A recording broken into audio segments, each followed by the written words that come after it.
want to say something about paid family and medical leave. And where I stand on these issues is sort of where I come from.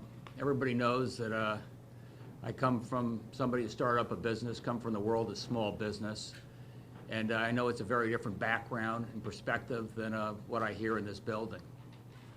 I can tell you, when I was running my business and I was competing with Verizon and AT&T and these companies that had these really nice benefits, and I was competing like heck to make sure each and every one of the folks that worked for me knew I valued them, knew I wanted them to stay there, and they stayed. And as I thought over the campaign the last couple of years and began hearing more about paid family and medical leave, I thought as a business person, this is just the type of program I could have used when I was running my business. What it did was it allowed me to provide a really good, important benefit to people that needed it. And come on in, everybody's still coming in, I guess. And it also meant that the person who worked for me, that single mom, wouldn't have to choose between a job she loved and a child she loved if that child got sick. I really think it was the right thing to do, and I'm putting my shoulder to the wheel to get this passed. It wasn't a political thing during a campaign. It's something I believe in. I think it's in the best interest of the employee, and it's the best interest of small business. But I also think, coming from my life as a business person, I'm going to do things in the most efficient way possible. I want to do big, bold, progressive things, but sometimes I do them in a conservative way, in a way that gives the taxpayers a high degree of confidence that we know what we're doing and that we take their tax dollars seriously. And we've been negotiating in good faith with legislature about paid family for some time, and I don't think we're there. And I was really surprised to see they're running the bill in the state Senate. And what I've learned about this bill gives me real pause. To me, we are starting up a $400 million company, a big new insurance program. And the idea that it's going to be led by this top-heavy bureaucracy, it's 13 or 15 people, you need a supermajority to get anything passed. Anybody can have a veto, or a minority can have a veto. 4 months notice for all the amendments, or it just looks like it's not a recipe for success to me. And I'm going to put my name on a really important bill that can make a difference in people's lives. I'm going to make sure it's something that works. So this is not a bill that I will support. And if we need more time to do it, maybe we do that in a special session as well. Some people say, Gov, you are rushing us into doing something on tolling. Well, I feel like you're rushing into this new $400 million program. We're going to do it, and we're going to do it right. So and that's what I wanted to say. To be clear, you're saying you're going to veto it? I would veto the bill as currently written. But what's your problem with it? Is it just the idea that it's being run by the Labor Department and not being put out to private enterprise? No, Mark, I said months ago, I want to make sure that we can run this thing in the most high-quality, efficient way possible. If that's DOL, that's great. If that's one of the private carriers that are already providing paid family and medical in places like New York, that's great too. I want to do it in the most efficient way possible. And right now, I look at this top-heavy board, and I'm not sure we'd be able to get there. So that's your only problem. I mean, as far as the half a point payroll tax and the 12-week, all that other stuff is okay. I think we're good on that. We're good on that. And I've given the taxpayers some guarantee that if this thing is off and they miscalculated, we would not raise that payroll rate. It stays at 50 basis points. The upper end benefits would go down. We've negotiated that. That all makes sense. But I think right now, with this top-heavy bureaucracy, it doesn't give us the best chance at success. Private carriers in the out-of-state, that's basically what the Republicans are proposing. Are you open to their plan? Somebody said they threw something out an hour or so ago, which I got to confess I haven't seen it, but we did talk yesterday. It's nothing close to this himself. It's a recommendation. Well, one of the things that was absurd about it, at least based on the conversations I had, was let's make it optional.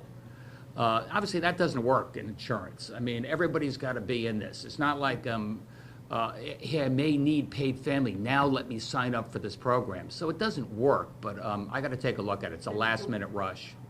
Okay, can we focus a little bit on your concerns about the bill that the Senate says they're going to run? So there's a board that as I read that amendment, the board has a lot of flexibility to go to the private sector, to bring in whomever they deemed sensible to run this program. Is that your sense, and what do you want to see differently? Is it just the makeup of the board? Do you think the executive should have more control over it, for example? Or is it a question of wanting language in the amendment that says they shall do certain things as far as private administration? Look, I don't want to negotiate it right now, but what I can tell you is 13 to 15 people, supermajority, minority can, veto, stop anything dead in its tracks is probably not a recipe for success. And I'd like to see a smaller group with decision-making authority that allows this thing to move forward. I want it to be a process that gives the privates as well as the public. This is an honest, transparent process. You have an honest opportunity to bid on this. What's the communication between you and the leadership if the bill is already out there and you've had these concerns? And have they heard those concerns and ran with it anyway, or can you talk a little bit about that?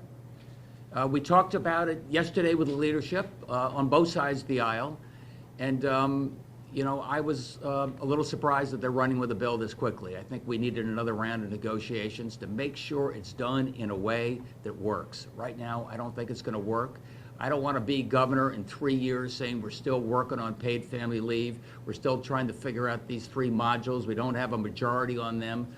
Let's get a process going where we can get this up and operating in a couple of years. Well, can you explain to us then what you would like to see? What is the administrative structure that you would like to see? When I thought we were going to have an RFP and, DAS and maybe a couple other commissioners, maybe somebody appointed by, folks in the legislature, a small streamlined group that would give people confidence. A simple majority would be able to make a decision. This is the best way to get paid family medical leave implemented.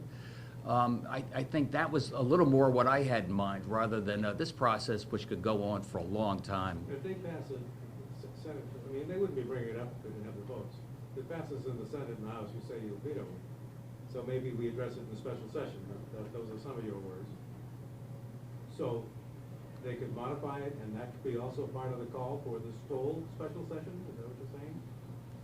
Look, I want paid family medical leave to pass, but I want it to pass in a way that works. We can do it on a timely basis and gives the taxpayers confidence that their money, those insurance dollars, are being well invested. If we can do that now, that's fine. My hunch is we're running a little out of time.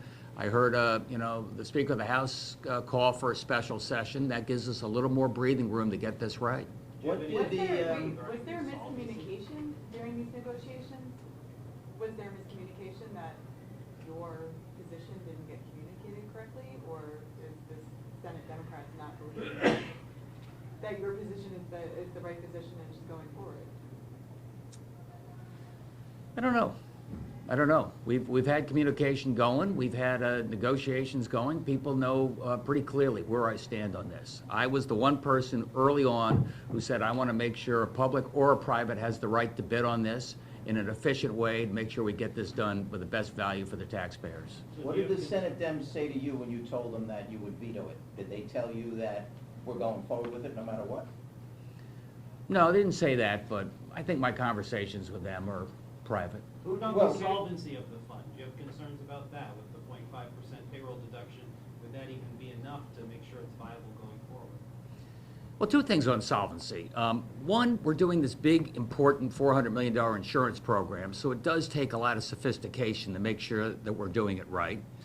I tend to think that somebody maybe who's done it before has an advantage being able to do that.